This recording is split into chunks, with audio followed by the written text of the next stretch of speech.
धारा का मीडिया है, उसमें बाद में खबरें आई, लेकिन सोशल मीडिया पे लगातार खबरें चलती रही।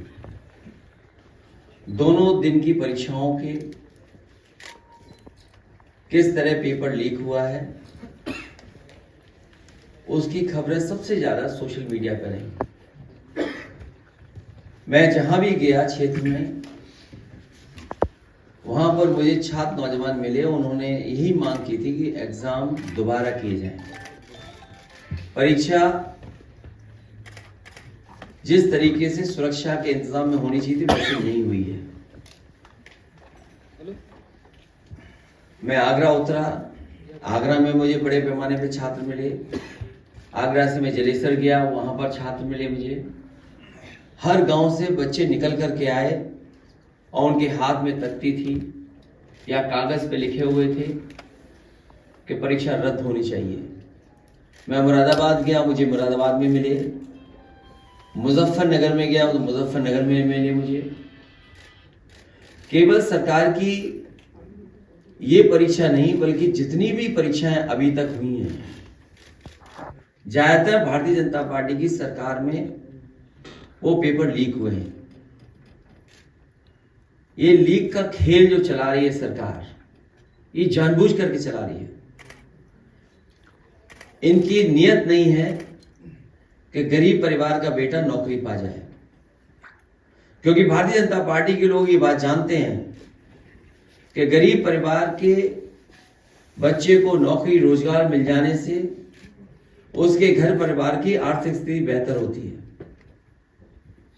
लगातार सरकार की ये कोशिश रही है कि नौकरी नौजवान को न मिले, केवल उसका प्रचार करें। एक लंबी सूची है, अगर हम वो सूची भी देखें कि पेपर कितने लीक हुए हैं यहां पर। ये पुलिस भर्ती, जहां 60 लाख के लगभग बच्चों ने परीक्षा दी थी, ये पूरे प्रदेश में आंदोलित हो गए। इलाहाबाद में आपने देखा होगा, एआरओ आरओ की परीक्षा को लेकर के छात्र नौजवान लोक सेवा आयोग के सामने बैठ गए, धरना दिया उन्होंने। पुलिस की मनमानी थी, हर तरफ बैरिकेडिंग थी, उसके बाद भी छात्र नौजवान वहां पहुंच गए। उन बच्चों की भी यही मांग है कि एग्जाम कैंसिल हो, दोबारा एग्जाम हो। आखिरकार सरकार ये कर क्यों रही है? बच्चों से फॉर्म के पैसे जमा करा लेना, अपने लोगों को खुश करने के लिए वो सेंटर्स बना देना, ये सरकार की तैयारी रहती है कि अपने लोगों को ऑर्गेनाइज कर देना। और इसी खेल में सरकार के पेपर लीक हो रहे हैं, और कोई पहली बार पेपर लीक नहीं है। 2017 में दरोगा भर्ती लीक हुई, पेपर उसका। 2018 में यूपीपीसीएल का पेपर लीक हुआ। यूपी एसएससी का लोअर सेक्रेटरीट, उसका पेपर लीक हुआ। ट्यूबवेल ऑपरेटर का पेपर लीक हुआ। यूपी आरक्षी नागरिक पुलिस का पेपर आउट हुआ। ग्राम विकास अधिकारी का पेपर लीक हुआ। प्राइमरी स्कूल सहायक अध्यापक भर्ती का पेपर लीक हुआ। इनके यूपी टीटी का, फॉरेस्ट गार्ड का, टीजीटी पीजीटी में धांधली हुई, वो आरोप लगे। लेखपाल भर्ती में पेपर लीक हुआ। और जो लोग ये दावा कर रहे थे कि जाने कितनी बड़ी नौकरी कितनी बड़ी परीक्षा होने जा रही है और सब इंतजाम है, सब तैयारी है, केवल पेपर लीक का खेल नहीं है। पेपर लीक के खेल के साथ साथ किससे जांच करानी, ये भी खेल है। जांच कौन करेगा, ये भी खेल चल रहा है। और वो सरकार जो कहती रही कि जीरो टॉलरेंस करप्शन में, zero tolerance law and order में, इतने पेपर लीक हो जाने के बाद जीरो टॉलरेंस क्या जीरो नहीं हो गई? जीरो टॉलरेंस ही जीरो हो गई। और नौजवान बड़े पैमाने पे निराश है, उसके सपनों को तोड़ा है।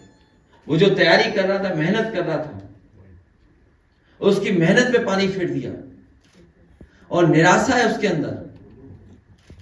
जो उसका सपना था वर्दी पहनने का, वो वर्दी पहनने का छीन लिया। केवल पुलिस भर्ती नहीं, अगर हम और भर्तियां भी देखें जो सेंट्रल की होनी थी, उसमें भी भेदभाव उत्तर प्रदेश के साथ हो रहा है और देश के साथ हो रहा है।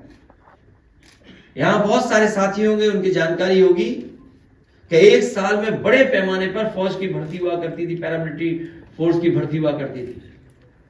अग्निवीर जैसी टेम्परेरी भर्ती कभी कोई नौजवान स्वीकार नहीं कर सकता है। मजबूरी में जरूर जा रहा है वो, लेकिन नौकरी स्वीकार नहीं कर सकता। उसका सपना होता है कि वर्दी पहने और देश की सीमा पर रक्षा में खड़ा हो जाए, जाकर के देश की रक्षा करे वर्दी पहन करके।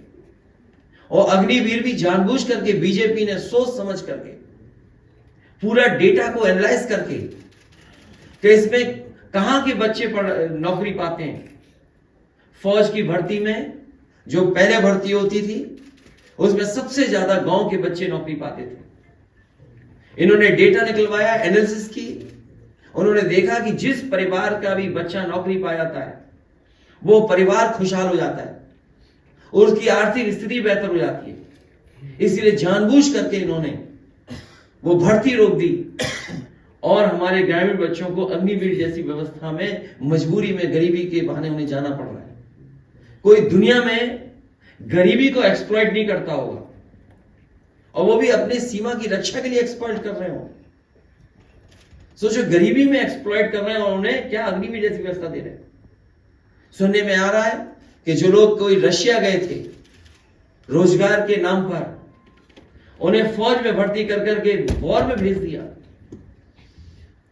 और यही नहीं, यही लखनऊ में लाइन लगी थी जो रोजगार पाने के लिए वॉर जोन में जाना चाहते थे। तो सोचिए, नौजवान अपना पेट भरने के लिए, अपने परिवार का पेट भरने के लिए, अपने परिवार के लोगों की खुशहाली के लिए, अपने भविष्य को बेहतर बनाने के लिए वॉर जोन में भी रोजगार करने के लिए तैयार है। और तब जब ये सरकार ये कहती है कि निवेश लाएंगे, 40 लाख करोड़ का निवेश लाएंगे, दुख तब होता है। अभी कुछ दिन पहले ग्राउंड ब्रेकिंग सेरेमनी की। कोई कल्पना कर सकता है कि ग्राउंड ब्रेकिंग सेरेमनी केवल कोरी थी, कागजी ग्राउंड ब्रेकिंग सेरेमनी थी। कौन सा निवेश आ गया? इनकी नीयत नहीं है नौकरी और रोजगार की। और नौजवानों से मैं कहना चाहता हूं, भारतीय जनता पार्टी की सरकार रही तो भविष्य में नौकरी पाना मुश्किल होगा, नौकरी नहीं देगी सरकार। इनके लिए एग्जामिनेशन कैंसिल होना, एग्जाम कैंसिल होना ब्रेकिंग न्यूज हो सकती है, लेकिन बीजेपी के लिए शॉकिंग न्यूज है, क्योंकि 60 लाख बच्चे उनका परिवार है। और अगर हम परिवार में केवल माता पिता को जोड़ दें तो 60 × 3 1,80,00,000 लोग होते हैं। ये 1,80,00,000 अगर हम 80 से डिवाइड कर दें तो 2,25,000 गिनती आती है। भारतीय जनता पार्टी ये समझ ले, ये शॉकिंग न्यूज उनके लिए है कि हर लोकसभा में 2.5 लाख वोट इससे कम हुआ है। और जब उत्तर प्रदेश में अगर एक लोकसभा में 2.5 लाख वोट कम होगा तो भारतीय जनता पार्टी की सोचो गिनती क्या होगी। दुख तब और बढ़ जाता है जब कन्नौज जैसी जगह से खबर आती है कि एक नौजवान ब्रजेश पाल, जिसने अपनी पूरी डिग्री जला करके आत्महत्या कर ली।